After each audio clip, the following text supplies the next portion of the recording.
Olá, crianças, tudo bem com vocês? Vamos lá para mais uma aula? Olha só, hoje a gente vai estudar Ciências, semana 3, certo?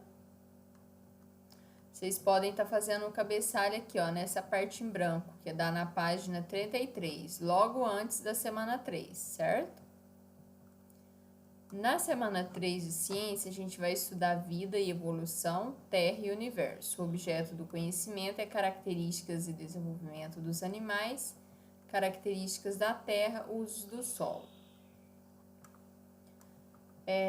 Aqui a gente vai ver, olha só, características e desenvolvimento dos animais.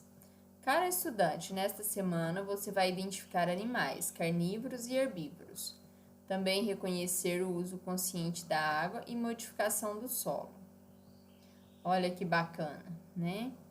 Então, a gente vai identificar animais e observar o que é o uso consciente da água e modificação do solo.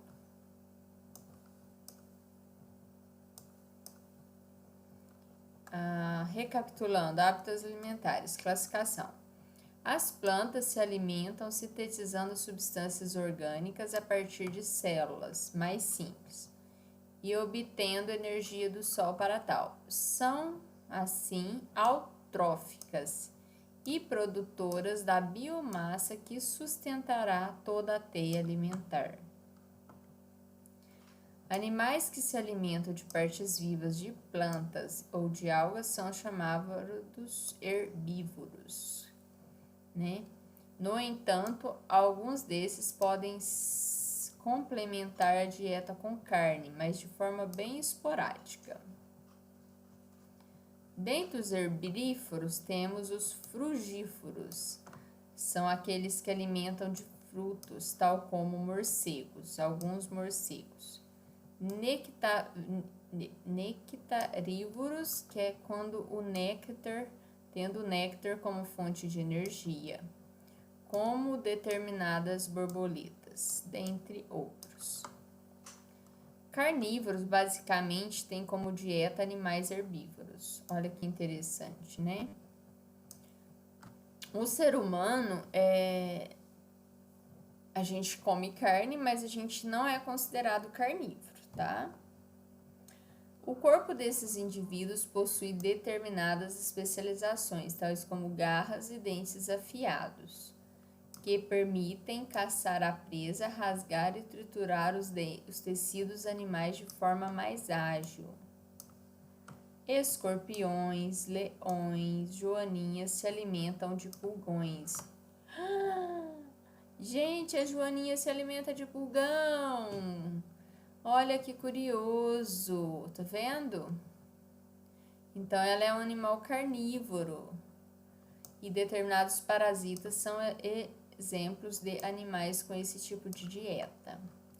Parasita é que paralisa o ser humano, paralisa outras coisas, tá? Onívoros se alimentam tanto de tecidos animais quanto vegetais. Um exemplo é o lobo-guará. Roedores, aves, anfíbios, répteis, caules, mel e frutos fazem parte da sua alimentação.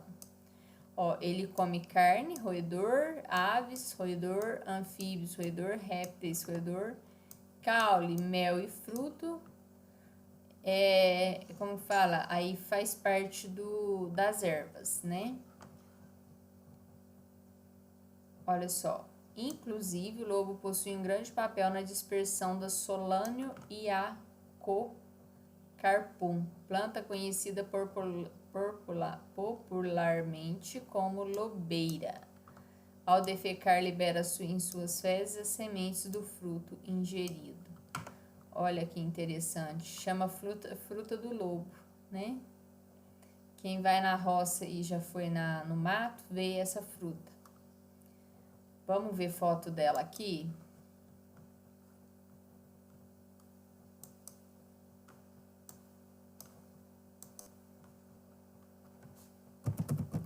Fruta do lobo.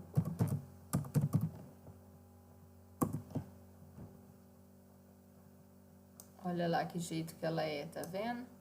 Ela parece de alguma forma o jiló, né? Tem um jiló que ele é verde assim, mas ele não é lisinha a casca, né? Ele é mais enrugadinho. Ó, a lobeira, fruta do lobo ou guarambá, é um pequeno arbusto ou árvore de até 5 metros de altura. Pertence à família das Solanaceae, a mesma do tomate e do jiló. Ah, que legal, olha lá, a Damares falou em jiló, ela é parente do jiló, ó, pertence à família da Solanaceae, que é a mesma do tomate jiló. O fruto da lobeira lembra um tomate na aparência. É verdade, olha.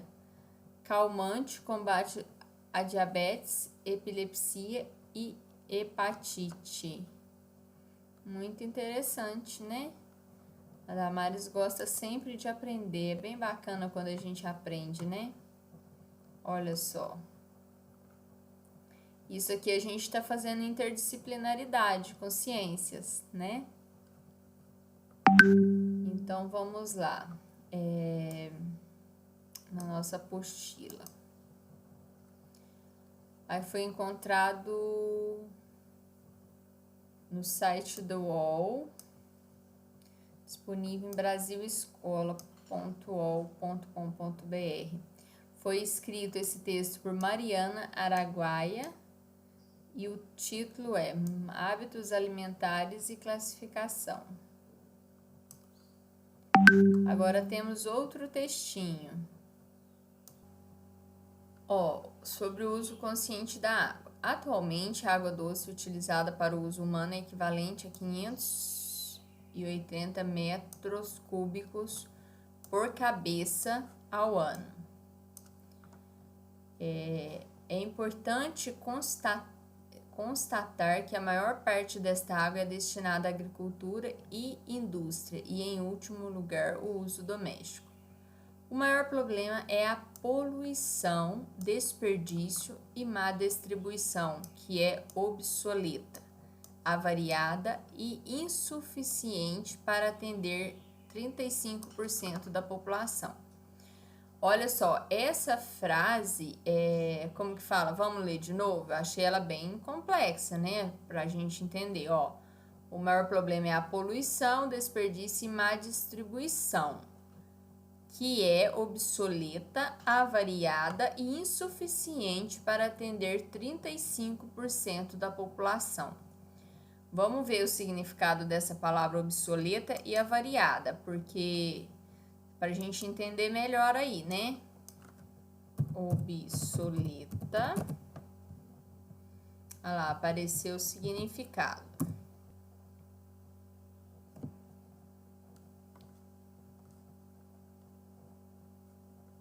Obsoleto. Tá tudo clarinho o significado, né?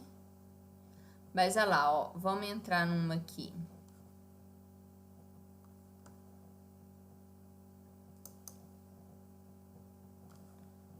Que está ultrapassado, sem uso, distante da moda atual, que se encontra fora de uso, arcaico, antigo. Então, vamos ver aqui, ó. E má distribuição, que é antiga.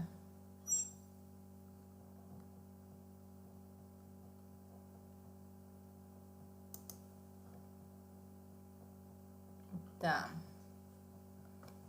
Então, essa distribuição da água não tá muito boa aí, né? Pelo que eles falaram aí no nosso texto. Agora, a palavra avariada, vamos ver.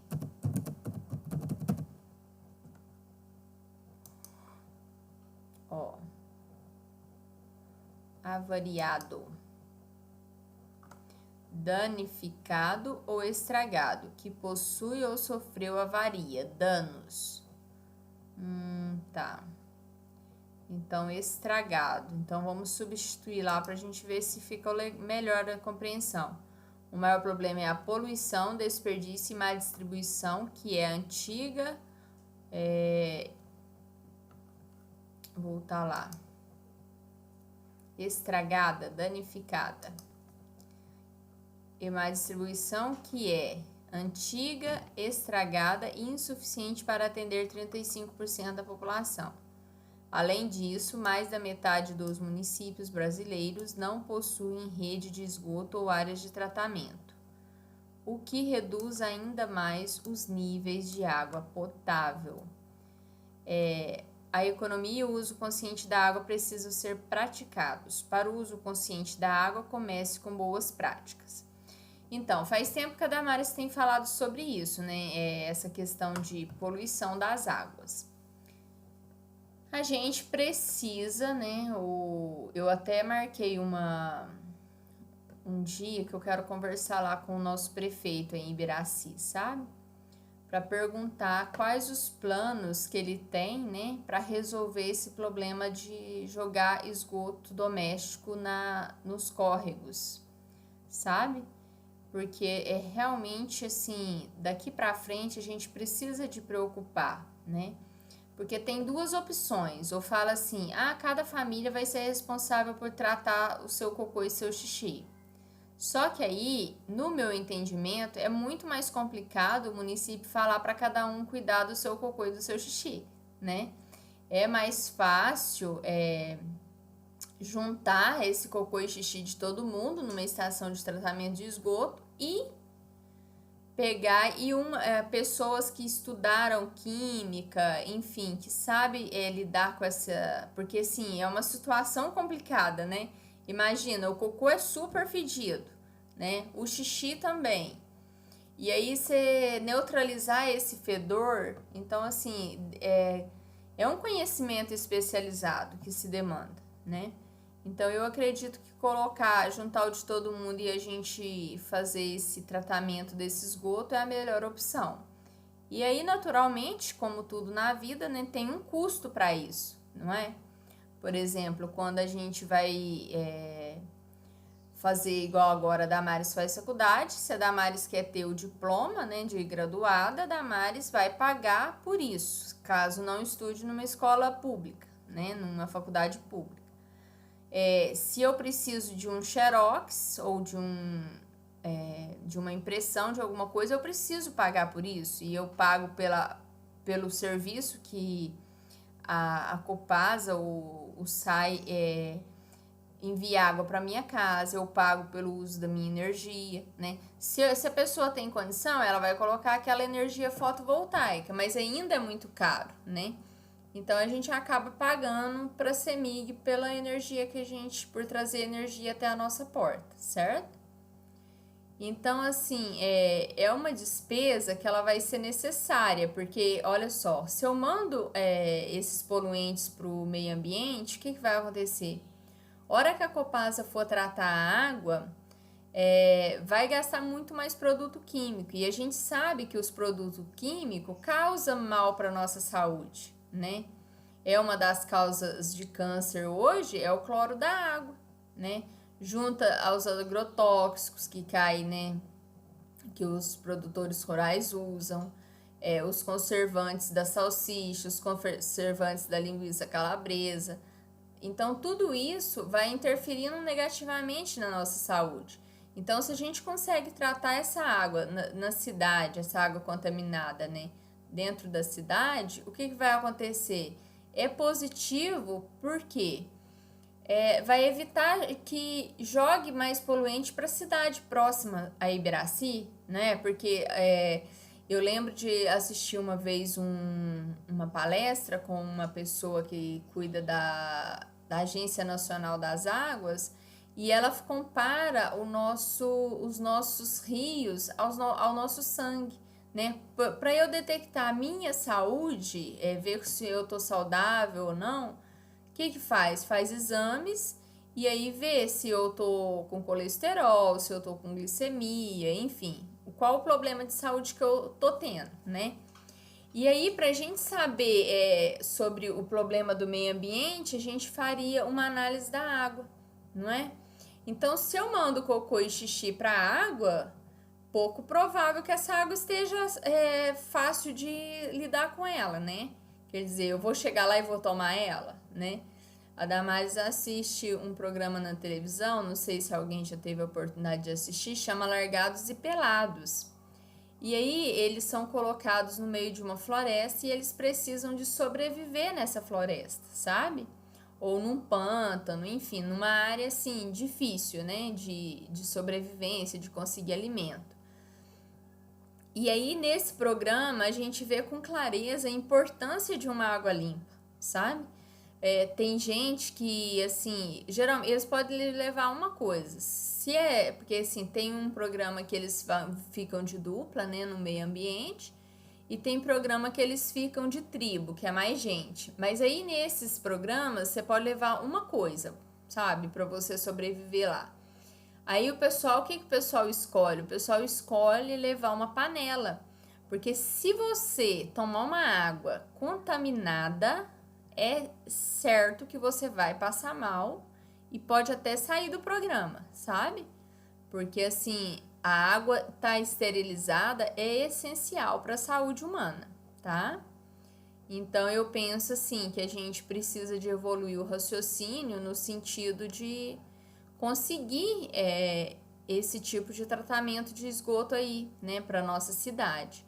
Porque uma cidade, ela precisa de cuidar da água dela para poder a outra também se preocupar em cuidar da água dela, né? Porque pensa, você vai querer receber uma água fedida aí em Biraci pra gente poder usar um monte de cloro, um monte de produto químico que faz mal para nossa saúde? Eu não quero, né? Porque assim, quando a gente busca alimentar saudável, quando a gente busca cuidar da vida de forma melhor possível, a gente quer que o outro também se preocupe e cuide disso, não é certo? Não é verdade? Então, assim, isso aí é uma coisa muito importante da gente preocupar, tá certo? Seguindo aqui, ele fala que para o uso consciente da água, a gente tem que começar com boas práticas. Vamos ver o que é essas boas práticas? Eu devo fechar o registro do chuveiro para me ensaboar. Olha, isso pode gerar uma economia de 70%, além de ser necessário apenas 5 minutos para um banho bem tomado. Tá vendo? Então, a gente não precisa ficar lá enrolando demais no chuveiro, certo? Depois, escove os dentes sem deixar a torneira aberta. Fechando-a, você usa cerca de apenas 1 litro de água. E do contrário, aproximadamente 12 litros de água pode estar indo para o ralo. Depois ele fala, raspe bem os pratos antes de lavar a louça. Isso facilita a limpeza e exige menos água. Ensaboar o máximo de louça possível antes de abrir a torneira pode garantir que você poupe até 90 litros de água em 15 minutos. Então, olha só, essas questões aqui, ó. Se eu uso menos água para fazer um determinado serviço, o que vai acontecer? Eu vou gerar menos água suja para ser tratada, concorda? Então, assim, é importante a gente cuidar desses detalhes, tá? Depois tem mais umas aqui, ó. Opte por limpar calçado ou quintal com vassouras e panos. Caso realmente necessite utilizar água, reutilize a água dispensada pela máquina de lavar roupas e de coleta da chuva. Instale torneiras e registro com menor fluxo de água e melhor sistema de distribuição. Nos prédios, por exemplo, a pressão da água, caixa d'água pela altura, pode fazer com que os fluxos tenham mais força e gastem mais. Reduzir a poluição também é muito importante. Diminuir o consumo de produtos que aumentam essa poluição é fundamental. Dentre eles estão o óleo de cozinha, detergente, restos de comida, produtos químicos, entre outros, uma vez que a água, na maioria das vezes, é despejada novamente aos mananciais. E mesmo passando pelos tratamentos, é difícil a retirada desses químicos, causando poluição, estimulação de algas e falta de oxigênio. Então, essas questões aí a gente já conhece, né? Evitar de lavar calçada com água, né? E essa é a questão aí de instalar torneiras modernas com menor fluxo. E essa aqui, ó, diminuir... Não jogar de jeito nenhum óleo de cozinha na corrente, como que fala, no esgoto, né? Porque o óleo de cozinha, ele contamina demais a água. Então, a gente tem que colocar num super litro e encaminhar para algum lugar que faça o sabão com soda cáustica, tá? Então, olha só, vamos seguindo aqui, ó. Ele comentou, ó, que é muito difícil a gente tirar o químico da água. Por isso que é importante a gente delegar essa função para uma estação de tratamento de esgoto, né? Porque lá eles vão ter os conhecimentos, produtos que são necessários para neutralizar esse tipo de contaminação e mandar para a próxima cidade, né? Que os nossos córregos vão, a água vai, mandar uma água de melhor qualidade, não é? Porque vai ser bem melhor para todo mundo, né? Se a gente recebe em Ibiraci uma água mais natural, menos contaminada, e aí fica mais fácil para a gente não ter que pôr muito produto químico e fazer mal para a nossa saúde. É importante cuidar das nossas águas para que não aconteçam problemas futuros. Ela é essencial para a nossa vida. Cuide e preserve nossos mananciais e use com moderação. Agora a gente tem um textinho do Modificações do Solo. Ele fala aqui, ó, que solo. O que é o solo? Camada superficial da crosta terrestre. Ela é formada por aglomerados minerais, matéria orgânica. E essa matéria orgânica, ela vem da decomposição de animais e plantas, tá? Esse elemento, ele transforma, né? É um elemento natural e passa por transformações. E ele pode ser agravado pela ação humana, tá? A modificação do solo, ela ocorre pela ação da chuva, dos ventos, dos rios, pelo asfaltamento, pela construção das cidades. Erosão é uma modificação preocupante. Por quê? Esse processo consiste no deslocamento de solo pela ação das chuvas, dos rios e dos ventos. E aí, nesse processo, partículas do solo são arrastadas para as áreas mais baixas do terreno. Outra alteração do solo que provoca danos ambientais é a desertificação. Ele fala, esse fenômeno comum a regiões áridas, semiáridas e subúmidas. E aí o que acontece? Ocorre a perda, né? Quando desertifica, perde a capacidade produtiva do solo. Ele coloca aqui, a queimada, o desmatamento contribuem para a perda de substância do solo. Por exemplo, é como se, igual, a Damares tem cabelo, né? Aqui, no cabeço. O que acontece? Se rapar o cabelo, o que vai acontecer?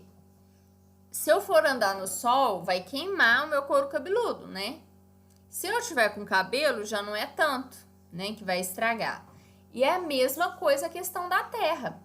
Vamos supor que a terra é o couro cabeludo. Se eu tirar a proteção natural dele, né, que faz de conta que o cabelo é a mata, né? Aí se você tira a mata do solo, né, por meio da queimada, do desmatamento, então esse solo vai ficar vulnerável, né?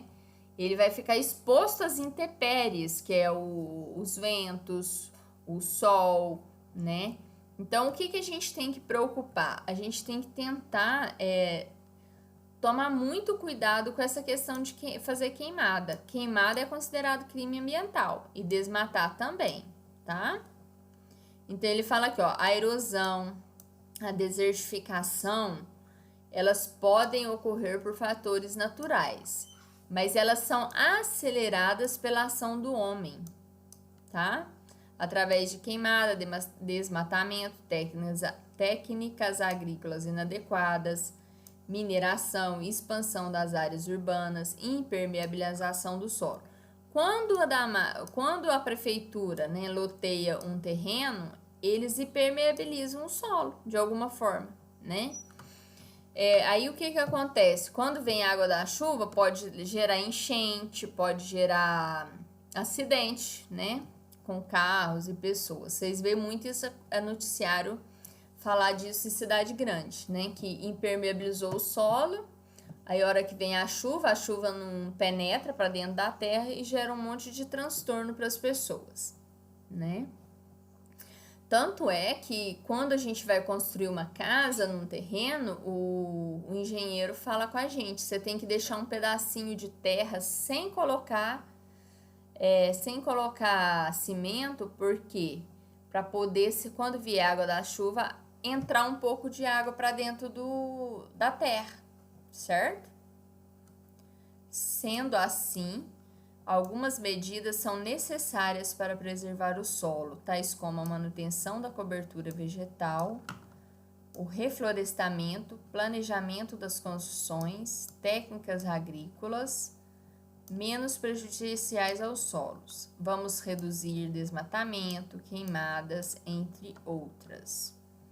Né? Então, aqui ele fala da importância da gente preservar o solo. Né? E para a gente preservar esse solo, a gente precisa de manter ele com vegetação. A gente vai precisar de reflorestar. Por exemplo, quando quando já tem o processo erosivo, não tem outra saída a não ser reflorestar, né? Que aí a gente tem que recompor porque a raiz das árvores, das plantas, elas seguram o solo, elas não deixam a chuva lavar o solo, tá? A gente precisa planejar as construções, né? Não pode sair construindo aí de qualquer jeito. A gente precisa usar técnicas agrícolas menos prejudiciais ao solo, tá? Então é isso, bem legal, hein, nosso tema. Ó, aqui tem vídeo, né, falando sobre isso. Olha só, assista aos vídeos que come os animais, uso consciente da água, hábitos de consumo e solo. Depois temos as atividades, ó. Em relação aos hábitos alimentares dos animais. Olha que legal. Observe as figuras abaixo e marque um X próximo a que representa animais carnívoros.